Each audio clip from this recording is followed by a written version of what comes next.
In what's being called a major cybersecurity breach.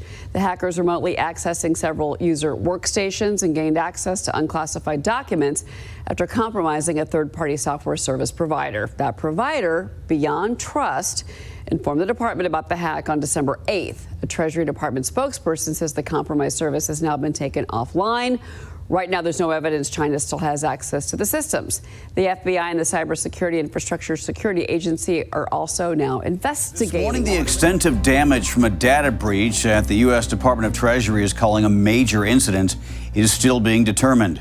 In a letter sent to the Senate Committee on Banking, Housing and Urban Affairs on Monday, the Treasury Department said a Chinese-sponsored threat actor was able to gain access to department employees' workstations earlier this month and view unclassified documents maintained by those workers. The letter said hackers gained access through a third-party cybersecurity service called Beyond Trust and override certain department security measures. The department has stopped using Beyond Trust since the cyber attack.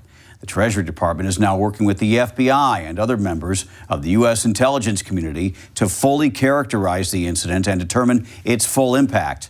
The Treasury Department says it will provide Congress more information in a supplemental report within 30 days. China's Ministry of Foreign Affairs is denying any Chinese involvement. We are here today to announce the indictment of 4 Chinese nationals for coordinating a multi-year conspiracy to hack into computer systems belonging to private companies, universities, and government entities in the United States and around the world in order to steal sensitive research and technology. There have been many reports about cybercrime recently, but this prosecution is unique.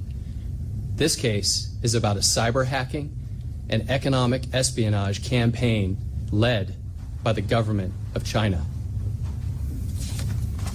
The indictment alleges that 3 of the 4 defendants were intelligence officers with China's Ministry of State Security, or MSS. They implemented the alleged cyber attacks through front companies in order to conceal the government's role in the illicit scheme. These defendants coordinated with universities in China to achieve the goals of the conspiracy. For example, they worked with professors to organize hacking competitions with cash prizes. The goal was simple: to find China's best hackers and recruit them to steal intellectual property for the benefit of China and its state-controlled companies. University personnel in China also worked with the intelligence officer defendants by providing one of the front companies with a mailing address at the university and managing that front company's payroll and benefits. The 4th defendant was a computer hacker employed by a government-controlled front company. As part of the alleged conspiracy, he created malware, supervised other hackers, and broke into computer systems around the world. All 4 defendants have been charged by a federal grand jury in San Diego with conspiracy to commit computer hacking and conspiracy to commit economic espionage. The reach of this criminal enterprise was massive in terms of its duration, geography, and targeted industries.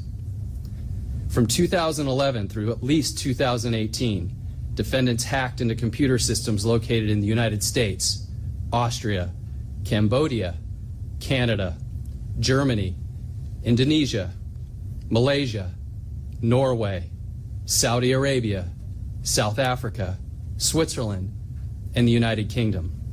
The targeted industries include aviation, defense, education, government, healthcare, biopharmaceutical, and maritime.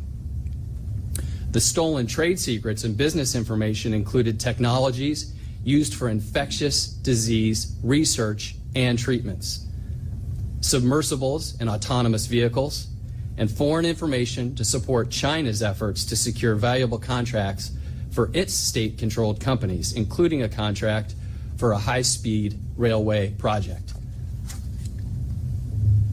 The cyber attacks alleged in the indictment contradict commitments that China's government has made to the United States and other nations.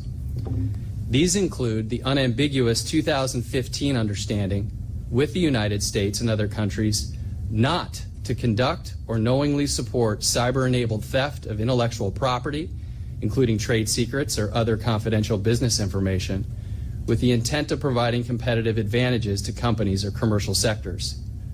Far from honoring its promises to compete fairly, China instead brazenly honored the defendant who led the hacking, cheating, and theft alleged in this case. In May 2018, the MSS presented an award for young leaders to Ding Xiaoyang.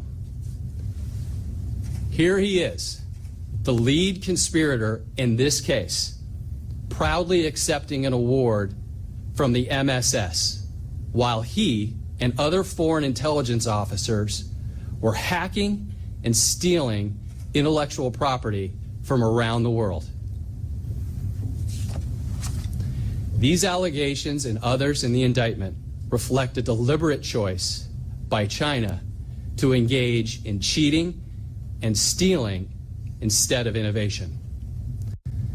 The prosecution of these crimes demonstrates the commitment of the Department of Justice to hold individuals and nations accountable for cyber hacking and stealing the ideas and intellectual achievements of America's best and brightest people. This case also highlights the importance of the strong working relationship with our international partners and the value of cooperation from the private sector to fight cybercrime. We are truly grateful for the support of our international partners and the cooperation from private industries that went into this case and today's announcements. This case was developed in San Diego in part because some of the victims are located here. The hackers targeted our district's research institutes, our companies, and our universities.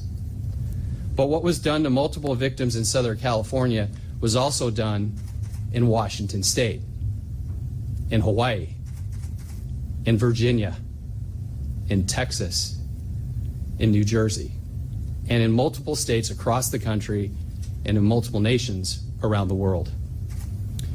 Before I turn this over to Suzanne Turner, I would like to thank everyone who contributed to this investigation, including the FBI's field office, the agents and professionals at FBI's Cyber Division, the FBI legal attaches and cyber assistant legal attaches stationed around the world, and the prosecutors with the National Security Division of DOJ.